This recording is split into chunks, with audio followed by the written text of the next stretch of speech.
Steve. What's going on, Eminem? Hey, listen, How you doing, man, congratulations. That was a big moment. Where's that moment rank for you?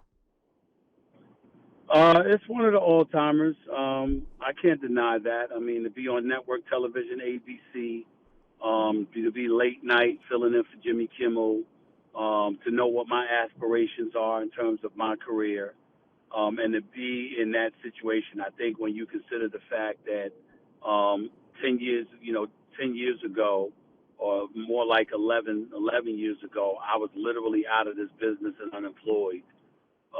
To be in the position that I'm in right now is just, all you can do is just, give thanks to God. I've been very blessed and, try to keep it going. Well, the show was funny. And I'm curious to know, what was the prep work like? When you first got the call, what was your reaction? And then from that point on, what did you have to do to fill that role? Well, I would tell you that I had aspirations. I've expressed aspirations to do late night for years. And one of the days I got, across the head honchos of Walt Disney, and I expressed to them that I wanted to do it. And it was Bob Iger, it was chairman of Disney, it was Bob Chapek, the CEO, it was Peter Rice, president for global content, all of these guys. And I forgot where we were, but I let them know that I wanted to do it. They were like, yeah. And next thing you know, I got a call a few days later, and they said, can you fill in on Jimmy Kimmel? And I said, all right, okay, let's see what you got. And so, they had read, obviously, numerous times where I talked about Stephen A's World on ESPN Plus, and I talked about hoping this would be a segue in the late night, that it was something I was confident I could do, that there had not been an African-American hosting a late night show since the days of Arsenio Hall. And so I wanted that opportunity, and all the honchos, in collaboration with the honchos at ESPN, said, let's make it happen. And so they made it happen. And then I got there yesterday, and at 9:30 LA time, and it was nonstop until it was time to tape the show, because you've got numerous writers bringing you scripts, and I'm not some guy that you're going to come to and hand a script to and say, okay, here, read this and do this. Oh, no. I've been in this business a long time. I kind of know what I'm doing. And I was like, nope, that ain't going to work. That ain't going to work. This will work. This will work. That might work, et cetera, et cetera. And we worked together with the writers and the producers to formulate a show. And so, it was start to finish. I didn't even have a lunch break, but I'm quite sure it was because of my inexperience, the fact that I was a novice and I had never done this before. So there were rehearsals that took place and things of that nature. But it was an absolutely tremendous experience, because it's it's a new venue that I have familiarized myself with finally. That I have been aching. Listen, it was like you were born to do it. I got to be honest with you. I'm not saying that because I know you. You walk out there, and that's a tough walk, and that red light goes on. Any nervousness come through you? I was scared as hell. I was scared as hell because. See, I've done my own show before, right? And we all know that. What people are missing is that sometimes people say I'm funny. I don't know that. I'm talking sports. I'm giving you me. And if I happen to be funny, so be it. If I don't, who cares? Because we're talking sports. This was different. I had to go out there, and for 12 to 14 minutes minimum, I had to go out there with the objective of making you laugh on purpose. And I've never done that in my career. And so to be in this career, in this business for 28 years now, and to find myself in a position where it's like, whoa, I actually have to make them laugh. I was like, how am I going to pull this off? And I needed the help of the writers because I damn sure didn't do it by myself. But the writers even said, and it was like this real, it was unbelievable how plausible this was, Eminem. So right before I go out on stage, everybody, all the writers, the producers and everything, they gather outside and they're sitting down. And even though they were all encouraging me that I would be fine, every single one of them sat there with a look on their face that said, we did our part. You're on your own now.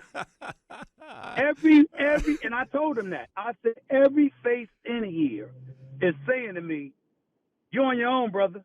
Yeah. And that's Well, exactly how it felt. And so I knew that. And then, like 2 seconds, when you heard the music start playing, I literally said 2 seconds before I walked out, "F it. I'm going down." I well, said, "F it." I said, I was nervous up until that point, but at that moment, I said, "F it. It's going down with me." In other words, yeah. I'm going down. If I'm going down, I'm Yeah. going down my way. And Well, that's what I did. listen, you pulled it off, and I thought the yoga sketch was hysterical. How much input did you have on that? The yoga, Yeah. oh, I mean, they wrote the yoga sketch, but I altered it. Like, for example, I had on a shirt and a tie with yoga pants. So, it was like that was me. And then when it was about stay off the weed, they didn't know, for some reason, they didn't know how I said stay off the weed. They just said stay off the weed. Yeah. I said, no, you have to say it this way. And they get everybody else to say it that way. And then so they created it, but you work together. A lot of times that's why, you got to be about being a team player, and you can't be committed to being a solo act.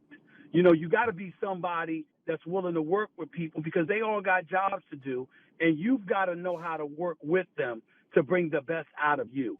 And that means you have to be willing to be coached, while at the same time have the capability of stepping into the role of an executive at a moment's notice, and then stepping right back out into a coachable role another second. It's kind of crazy, but that's how it goes. Yeah, well, it was cool, and I'm sure you're going to get more opportunities to do that. While I have you on here, I got to talk about the Sixers and the Ben Simmons situation and what's going on this summer. A series of things, very interesting. First of all, he did what he did in the playoffs, which was not acceptable to the fan base here. And then a sequence of things, having fun in Wimbledon, buying the big house, having the pool party, and then throwing a video of him making a three-point shot, which we've seen many times before. What is going on, Steve, with this thing? Well, I think he's lost his mind to some degree. Listen. First of all, to him, throwing up the three might have been the equivalent of snubbing his nose at Philadelphians who's lost faith in him. He doesn't realize that three-point shot that he threw up doesn't count for anything. If you can't do it when it counts, then it doesn't matter. That's like somebody who averages 50 in practice, and then game time, they ain't ever ready. Who cares? You got to do it when it counts. And so we all know that. And I think that when it comes to Ben Simmons, the real problem with him evolves around the fact that he cannot shoot, and he's lost his confidence. Giannis couldn't shoot, but he kept coming. He wouldn't stop. He didn't fold beneath the pressure. He didn't avoid going to the free throw line. He wasn't scared of the moment. None of that transpired with Giannis Antetokounmpo. This dude was focused and fixated on being a guy that shoved aside all the naysayers because he truly believed in his overall capabilities. That's what people have been asking Ben Simmons to do. That's what they've been having questions about him as it pertains to what they feel he can do. And as a result, he's lost a lot of faith around folks in Philadelphia. Now, the 76ers, they don't mind getting rid of him. They don't really want to, but because they recognize he's 25 years old and he's an electric talent. If the guy shot 80%, Mike, if he shot 80% from the free throw line, he could easily average 23 to 25 a game. Yep. That's how gifted he is. And Philadelphia knows it. But they also recognize the fact that Philadelphians have lost a lot of faith in him. Yeah, Steve, he can't come back. I don't know how you think this is going to end, but he can't because of that fan base waiting for him to do something to disappoint them. Right. He can't come back. I'm curious. Here's how he can come back. He can come back if Philadelphia says to you, we couldn't get anything for him. Because what you're not going to do is lose him for nothing. You're not going to lose a talent like that. But let's say, for example, let me make you laugh for a second. Kyle Korver, when he played in the NBA, played all over the place, Cleveland, Philadelphia, Utah, various other places. Kyle Korver could really shoot the basketball. Mm-hmm. You're not trading Ben Simmons, that ultra talent that he is, or a candidate for Defensive Player of the Year. He was my choice for Defensive Player of the Year, by the way. You're not trading him for a Kyle Korver. You're not trading him for some marginal talent. He's gifted enough and young enough with enough potential for you to require a superstar in his. Yeah. So are you saying that deal is not going to be available to the Sixers? A star they can't make a good deal. I'm saying right now they couldn't, because they would have already. They would have pulled it. If the Portland Trailblazers said, you know what, you could have Damian Lillard, the Simmons would have been gone already. Yeah, but that's still viable, don't you think?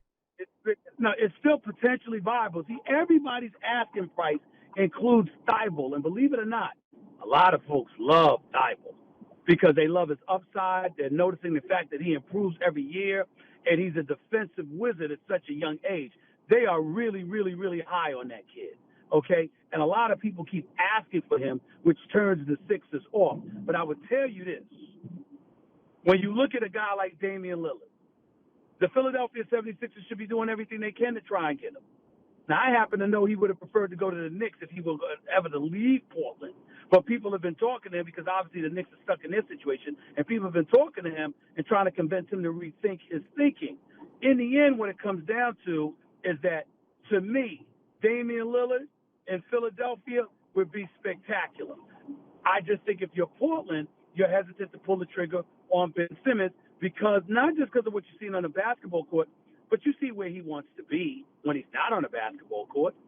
He wants to highlight. He wants La-La. He wants L.A. He wants Tinseltown. He wants places like that, Miami, South Beach. That's him. That ain't Portland. And so if he comes there and he's unhappy, combined with his struggles as a shooter, that could be problematic for the Trailblazers, especially if you're losing the likes of a Damian Lillard who loves the city and wants to All right, the last question for you is this then. If the Sixers were willing to include Thibault with Ben Simmons, would you make the deal if you're Portland, or would you make the deal if you're the Sixers? Both ways. I would have, if I'm the Sixers, I wouldn't hesitate. Okay. If I'm Portland, I'd wonder. I'd be scared of that. If I'm the Sixers, I wouldn't hesitate. Another team you got to look out for is Golden State because, see, their house divided. Some people want Simmons, all right? Some people don't because they don't want him on the court with Draymond together because they both have shooting issues. My position is you got the greatest shooting backcourt in the history of basketball with a guy like Ben Simmons who will create open shots for them all day, every day. And if I'm the Golden State Warriors, I would move an Andrew Wiggins and 2 to 3 first-round picks for Ben Simmons. That's me. Is that enough for the Sixers? I don't know. I don't know the answer to that question. All right. Steve, I don't listen, know the answer to that question. always a pleasure, man. Continued success. Keep knocking them dead. Thanks a lot, bro. All right, there he is, Stephen A. Smith.